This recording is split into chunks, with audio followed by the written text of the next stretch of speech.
Excuse the background, and I don't own the rights to this video, but I just want to show you guys something because I'm here in California and I done seen several different statements about the situation, and now there's a weapon involved in video and from different angles and things of that nature. So I just want to share this with the world.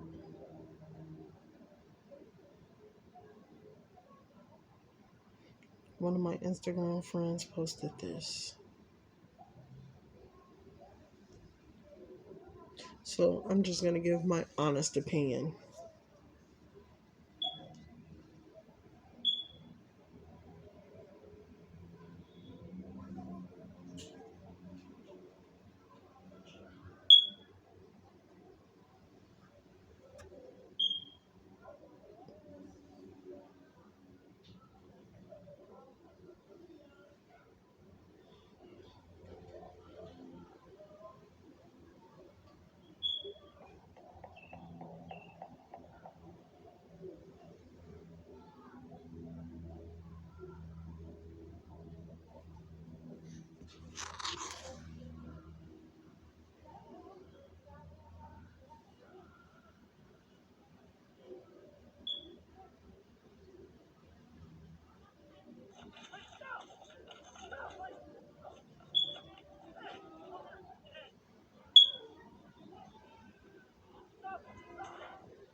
Why is it that the recordings they release don't show the face?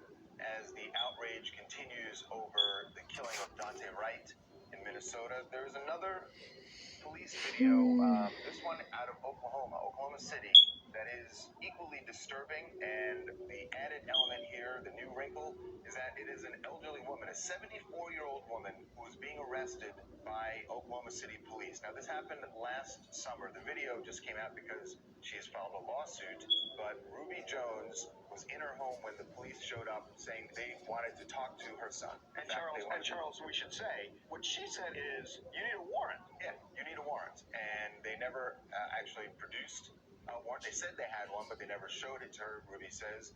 And they came into her home. Now, she was concerned that they were going to go do something to her. Her concern, I think, is that they're going to end up shooting her son. And she told them, he doesn't have any guns, he doesn't have any weapons, you don't need to have your guns out. Well, the police felt like Ruby was getting in their way, and what they did to her here, you're about to see the video, is really, really disturbing. Let me see your hands. You don't do that. You got no gun. Get out of the way. You don't have a gun. We don't know that, man. I know that. Well, I don't. And But I do. You're fixing to go sit in the car. No, I'm not. Yeah, you are. I call my grandson. No, you pull on me. Yeah, you're right. You don't care. You don't care. Put her in I'm the car. not hearing you. You said you don't care. What is your name? It'll be on the What is report. your name? No. Quit resisting. Hey, I got a hot brother. Hey, man, you're trying to kill me. I do have sense. Maybe that'll make you come out. Stand up. Stand up. They broke her arm. That is so upsetting to see that video. So, as we said, this happened in August. The video just came out. And Ruby, we are being joined now by Ruby Jones and her attorney, Demario Solomon Simmons. Demario and Ruby, welcome to TMZ Live. Hi, guys. Thank you. Thank you. Good to see you both. Thank you so much. Absolutely. So, Ruby, First of all, how are you doing? Because it was so hard for us to watch this. You had to endure it. How are you doing? Well, I'm still having situations and problems from this incident that happened. And it's going to be a little bit before I can really get back to my cell for a close swoop, because I already had issues when they came, and when they came in like they did and disrespected me, my home, I felt so violated and so hurt, and looked like I was not getting through to them my pain and my anguish. And I was in my own house, and they made accusations, and they were in there. They pulled me out of the room, and I didn't even see this part. as they said, up against the wall, and they put me up in the air, and one arm I put behind me, and they jacked it up, and the other one, this is the one here, I got some more recordings that I'm gonna go ahead and that upload. broke, because not only did they jack it up, they pulled me up, and they pulled me up in the air with the handcuffs in the air, and then dropped me down to the floor, and my knee, my right shoulder, and all this hit the floor, and it was with a bang, and it was very painful. I was still in my underclothes. I had my gown on when they sent me out of the house. I didn't even get to get nothing on my head, but still was my gas thing on my head. And they pulled me out there, and they was telling me to walk, and I was way up in the air. I said, I can't walk, I'm up in the air. They said, you getting out of here, you going out there. And I think they just get me out the house because they was in the back beating my son. And, oh, praise God, doing a lot of things. And I know I could hear, but I couldn't see up there. And that's why they pulled me out of my room, pulled me up. So, had me up in the air, dropped me down, had no consideration on me. I even let them know that I said, man, I'm 74 years old, and I can hardly take this. And not only do that, I serve the community. I take care of it. I'm done to help the people. I'm done to do good in this neighborhood. God, I'm just trying to understand what you must have been going through at that moment. So they have you outside. They tell you they're arresting you. Did they end up arresting you? And did they arrest your son? Charles, if I can answer that, he was having a mental health breakdown. They knew this. They know he lives there, and he's had mental illness his whole life. And to your second question, they did not actually charge her with anything. And they placed her in a vehicle, and she's there for about an hour. And then they just let her go because they knew she didn't do anything wrong. And she said, my arm is hurting. I'm in pain, and they had a duty to provide her medical attention, and they did not do that. When I watch this video, to me, this is the paradigm of how police escalate situations that should not be escalated. I'm assuming that your lawsuit is going to have to do not just with what the police did, but the tactics they used. And it just seems like we have been talking now for a long time about when police need to escalate and when they need to de-escalate.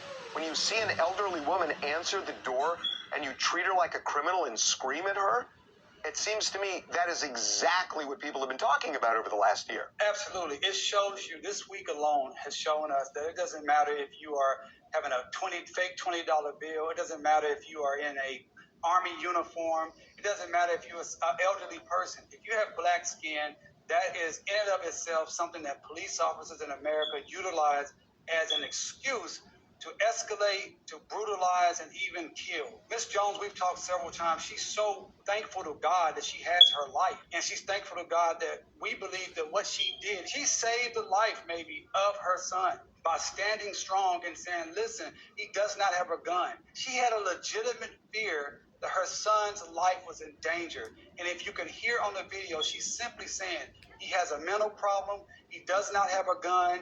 Please don't shoot him. And for that, she got brutalized. She got her arm broken, and she got treated with the most disrespect. And one last thing, Harvey, it does not take training to know how to treat people with respect, to respect elders, and treat people as humans as they are.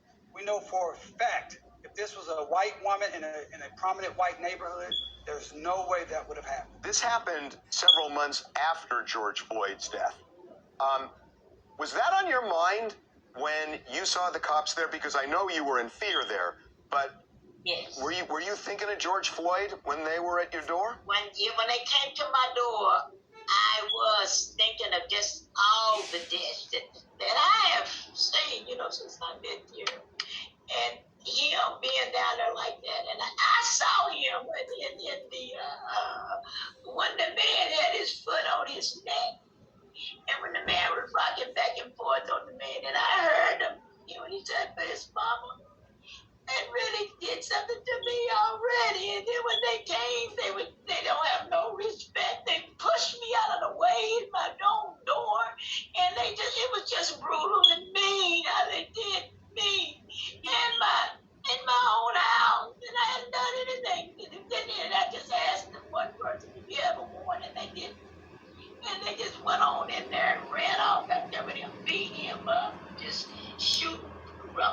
told him it was just traumatic. It was a traumatic thing. And I said, you see that all the time, all the time. And then they come to my house, and I was just, I don't know what to do. And I already had problems, and then just added yours to the fire. We are so sorry. We are very so sorry. difficult Oh. video. And Ruby, sorry for what you've gone through, and obviously we'll be following this case as you go forward. Thank you so much for being with us, Ruby, and we wish you the best. Demario, thanks for being with us, and we will check back in with you guys. Thank you so much for your concern. Keep us in your prayers. We will, absolutely. Thank you.